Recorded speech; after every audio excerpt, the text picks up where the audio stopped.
ঢালিউডের অনিন্দ সুন্দরী নায়িকা সাদিকা পারভিন পপি একাধিক জাতীয় চলচ্চিত্র পুরস্কার প্রাপ্ত এই নায়িকা দীর্ঘ সময় ধরে অন্তরালে রয়েছেন। হঠাৎ করে নিজেকে আড়াল করে নেন এই অভিনেত্রী।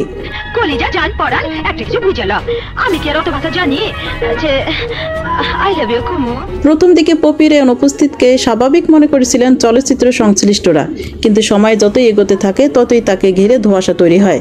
নায়িকার আড়ালে যাওয়ার রহস্য খুঁজতে বেরিয়ে আসে তার গোপন সংসার ও সন্তান জন্মের খবর।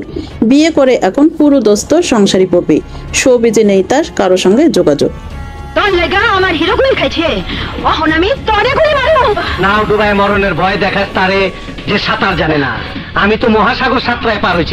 এদিকে পপির বিরুদ্ধে জমি দখলের চেষ্টার অভিযোগ উঠেছে। এই নিয়ে তার বিরুদ্ধে থানায় জিডি করেছে নায়িকার বোন ফিরোজা পারভিন। সোমবার খুলনার সোনাডাঙ্গা মডেল থানায় জিডি করা হয়। জিডি সূত্র ধরে জানা যায়, পৈতৃক জমি দখলের নেওয়ার জন্য স্বামী আদনান উদ্দিন কামাল, কল্লোল মজুমদার, শিপন সহ সোমবার বেলা 12:30 দিকে সোনাডাঙ্গা থানাধীন শিববাড়ি ভাড়াটিয়া বাড়ির সামনে হাজির হন। বাধা দিলে এক পর্যায়ে ফিরোজা পারভিন সহ সবাইকে হুমকি দেন পপি ও তার স্বামী।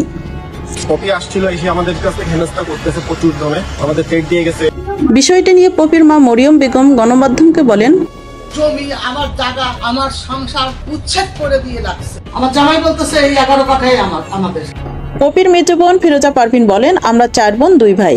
সবার বড় হয়ে আমাদের ভাই বোন, আমার মা, আমার বাবা সবাইকে সহ মানে টোটালি ইয়ে করে দেয়, মানে কোনো জমি জমা দেবে না। তারপরও আব্বু ওর হাজবেন্ড এখন ওর এই 9 মাস মারা গেছে, 1 বছরের মধ্যে এই ছেলে, এই যে আপনার এই ছেলে কিন্তু ওনার সাথে আরো 4 বছর 5 বছর আগে, কিন্তু কোনোদিনও হাজবেন্ডের স্বীকৃতি দেয়, কোনোদিনও হাজবেন্ডের স্বীকৃতি দেয় নাই, তার বাচ্চার স্বীকৃতি দেয় নাই, কিন্তু এইভাবে নিয়ে আমাদের সাথে টর্চার। অন্যদিকে নায়িকা পপি গণমাধ্যমে তার বিরুদ্ধে সকল অভিযোগের জন্য বিরূপ প্রতিক্রিয়া জানান।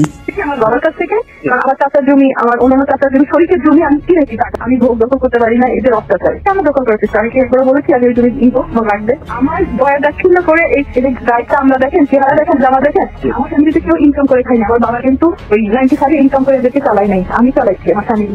1997 সালে সোহানুর রহমান সোহান পরিচালিত আমার ঘর আমার বেহেশত সিনেমাতে অভিনয়ের মধ্যে দিয়ে চলচ্চিত্রে পা রাখেন তিনি।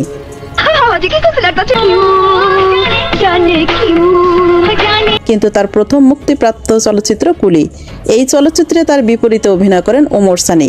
সিনেমাটি সেই সময় 7 কোটি টাকা ব্যবসা করে মাইলফলক সৃষ্টি করে। এরপর আর পিছু তাকাতে হয়নি তাকে। হোসনে আরা লিলি, সময়ের কলম।